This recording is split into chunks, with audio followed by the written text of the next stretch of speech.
ఇక్కడ మాకు ఓట్లు వేశారు, ఇక్కడ ఓట్లు వేయలేదు అనే ఎక్కడే భావన లేకుండా, రైతులకు సంబంధించిన సబ్స్టేషన్లు కావచ్చు, 24 అవర్స్ ఫీడర్లు కాదు, ఇప్పుడు జరుగుతున్న పనులన్నీ అప్పుడు మనం తీసుకొని వచ్చిన పనులే. పాత లైన్లన్నీ తీసుకుని వచ్చి ప్రతి పనిలోనూ కూడా మీరందరితో సహాయ సహకారాలతో కేతిరెడ్డి చేసిన పనులే తప్ప ఎక్కడే కానీ ఇంకొక పార్టీ చేసిన దాఖలాలు ఎక్కడ లేవు. ఇవన్నీ మనం అందరం కూడా ఎంతో గర్వంగా చెప్పుకోవాల్సిన అవసరం ఉంది, ఆవశ్యకత ఉంది. పార్టీ మనకి ఎలాంటి చేసినాడు, ఏ పార్టీ ఏమి అందరికీ జోలలో లెక్కల లచ్చలచ్చలు జోలో పెట్టదు. మనం జనం దగ్గరికి వెళ్ళినప్పుడు మన తల ఎత్తుకొని నిలబడే విధంగా చేస్తే చాలు, అది మనకు పార్టీ చేసినది, ఆ కార్యకర్తలకు చేసినది, అంతకంటే వేరేది ఏం దొరకదు. ఈరోజు నిన్న చూస్తున్నాం అమరావతి, ఇంతకుముందు కరుణాకర్ అన్న చెప్పినట్టుగా అమరావతిని వచ్చేలా లోకేష్ ఏమో స్లో మోషన్తో ఇట్లా వస్తాడు, అమరావతికి అభయం కుశలం అని చెప్పేసి. అదే ప్రత్యేక హోదా గురించి ఎందుకు చేయలేకపోయినావు? వెనుకబడి ప్రాంతమైనటువంటి రాయలసీమకు ఉత్తరాంధ్రకు సంబంధించిన నిధులు రాలేదే, దాని గురించి ఎందుకు మాట్లాడలేకపోయినావు? దాని గురించి ఎందుకు లోకేష్ పోయి మోడీని కలిసి అడగలేకపోయినాడు? చంద్రబాబు నాయుడు గారు ఎందుకు అడగలేకపోయినాడు? వెంకయ్య నాయుడు ఎందుకు పోయి అడగలేకపోయినాడు? పవన్ కళ్యాణ్ పాచిపోయిన లడ్డు అన్న పవన్ కళ్యాణ్ అడిగిపోయినాడు. అసలుకు ఏదో సినిమా ఫంక్షన్లో అయితే సినిమా యాక్టర్ కార్తీక్ ఉండి ఏదో లడ్డు కావాలా బాబు అంటే లడ్డు మాట్లాడద్దండి, చాలా సెన్సిటివ్ అంటే ఓ గందరగోళం చేసాయప్ప.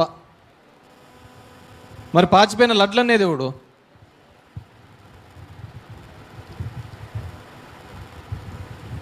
ఎంతటి నీచానికైనా ఈ కూటమి పోయే ప్రమాదం ఉంది.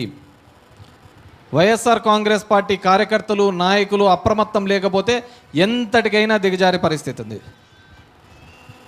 దేవుళ్ళ పేరు మీద, కులాల మీద, మతాల మీద చిచ్చు పెట్టే ప్రమాదం ఉంది. ఏం మనకంటే పెద్దగా పూజిస్తారా? మనకంటే దేవుని పెద్దగా కొలుస్తారా?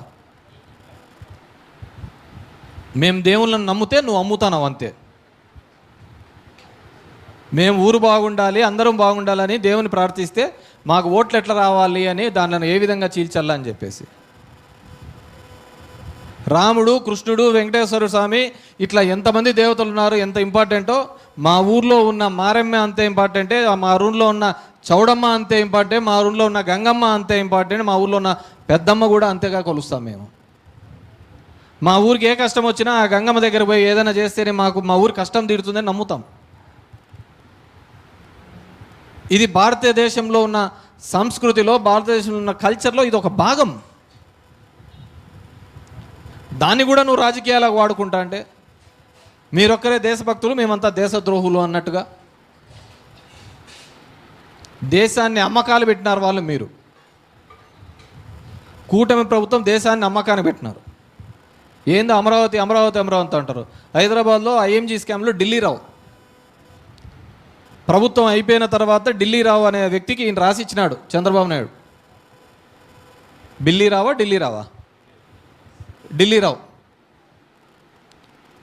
50,000తోనో 60,000తోనో రాసిచ్చినాడు 400 ఎకరాలు. ఈరోజు దాని విలువ ఎంతో తెలుసా? మొన్న 22,000 కోట్ల రూపాయలు. ఈరోజు మరింత అతిపెద్ద స్కామ్ జరగబోతుంది అంటే అది అమరావతిలో జరిగిపోతుంది. రూపాయి ఇస్తే చాక్లెట్ బిల్లలు వస్తాయో లేవో తెలియదు, కానీ ఈడ 100 ఎకరాలు మాత్రం ఈయన ఇస్తా పోతున్నాడు. భవిష్యత్తు తరాల పిల్లలకి ఏం కావాలో తెలియదు. ఈరోజు రైతులు చూడుకోండి, మీరు గ్రామంలో ఇక్కడ ఉన్న వాళ్ళందరూ రైతులే. ఏ పంట గిట్టుబాటు ధర ఉంది? ఒక్క పంటకు గిట్టుబాటు ధర ఉందని చెప్పాము. నిన్నటి వరకు శనిక్కాయ ఏదో రేటు ఉందన్నారు, ఈరోజు చూస్తే శనిక్కాయ రేట్ లేదు.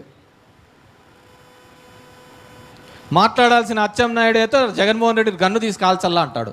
నీకు ఆల్రెడీ కింద ఒకసారి కాల్చినట్టున్నారు.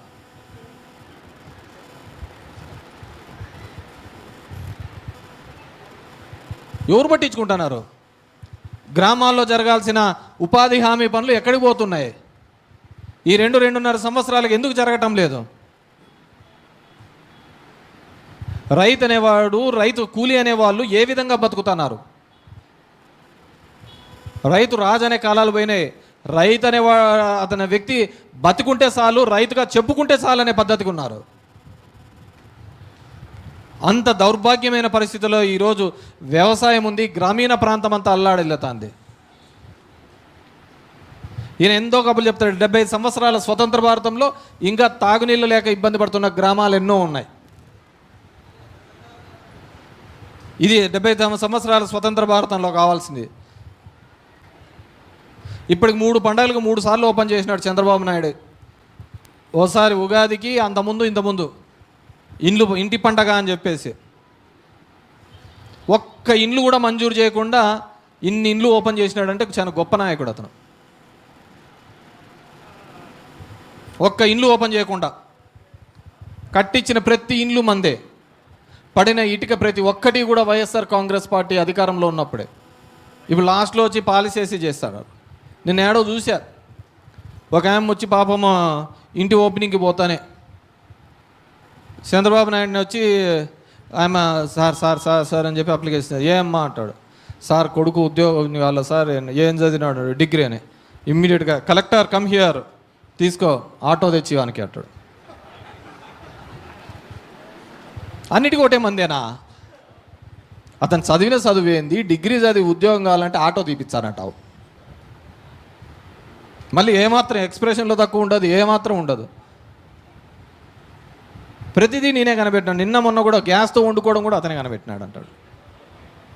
మనమేం కొత్తవి కాదు, యాప్ చెప్పినవి ఇవన్నీ. ఎలా భరిస్తున్నామో, ఎలా బతుకుతున్నామో ఈ ఆంధ్రప్రదేశ్ రాష్ట్ర ప్రజలు దండం పెట్టుకోవాలా. కేసీఆర్ అంటాడు కదా, ఆంధ్రప్రదేశ్ ప్రజలు నేను ఎట్లా భరిస్తున్నారో నాయన అని చెప్పి. ఫోను నేనే అంటావు, ఎయిడ్స్ నేనే అంటావు, అన్నీ నేనే కనిపెట్టినాను అంటావు. ఈరోజు గ్రామీణ ప్రాంతంలో ఎంత ఇబ్బంది పడుతున్నారు. జనం దగ్గర డబ్బులు లేవు, కొనుగోలు శక్తి లేదు. ఆ రోజు పేదవాడికి అండగా ఉండాలి అని చెప్పి జగన్మోహన్ రెడ్డి పథకాలు ఇస్తే, ఆ పథకాలు ఇచ్చిన వేరే దానిలో కదా, నీ పిల్లల చదువు కోసం ఇచ్చినాడు. మహిళా సంఘాలు తన కాళ్ళ మీద తన నిలబెట్టడం కోసం చేయూత ఇచ్చినాడు. చిన్న చిన్న అంగల్లో ఉన్న దానిలకు ఆసరా పథకం ద్వారా ఆదుకున్నాడు. ఒక క్యాలెండర్ రూపంలో ఇచ్చి నెల నెల ఇంత డబ్బులు పడుతుంటే అది ఒక నమ్మకంగా ఉండేది. వచ్చే నెల శ్రీలంక అని ఏడ్చిరి. ఈరోజు చూడుకోండి ఎలా ఉన్నారు వాళ్ళ పరిస్థితి.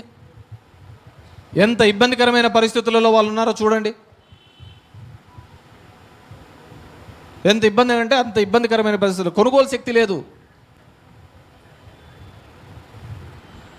ఉగాదులు వస్తున్నాయి, సంక్రాంతులు వస్తున్నాయి, అన్నీ వస్తున్నాయి. బాబు చెప్పిన హామీలు మాత్రం కనపట్టానులే. పండగలు పోతానే ఉన్నాయి.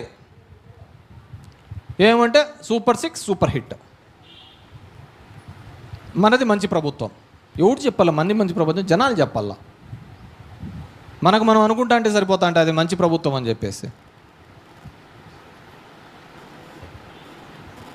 ఈరోజు వచ్చిన మీ అందరికీ కూడా చంద్రబాబు నాయుడు గారు చేస్తున్నటువంటి మోసాల గురించి వివరించాల్సిన అవసరం ఉంది, మాట్లాడాల్సిన అవసరం ఉంది, ఆవశ్యకత ఉంది. ఇప్పటికే గ్రామాన కూడా వార్డు కమిటీలన్నీ కూడా వేయడం జరిగింది, గ్రామ కమిటీలన్నీ వేయడం జరిగింది. వీటన్నిటిలో కూడా యాక్టివ్గా ఉండి జగన్మోహన్ రెడ్డి గారి ప్రభుత్వాన్ని ముందుకు తీసుకొని పోవడంలో మీరందరూ కూడా భాగస్వాములు కావాలని చెప్పేసి ఇక్కడ విచ్చేసిన మీ అందరికీ కూడా మరొక్కసారి పేరు పేరున విన్నవించుకుంటున్నాను.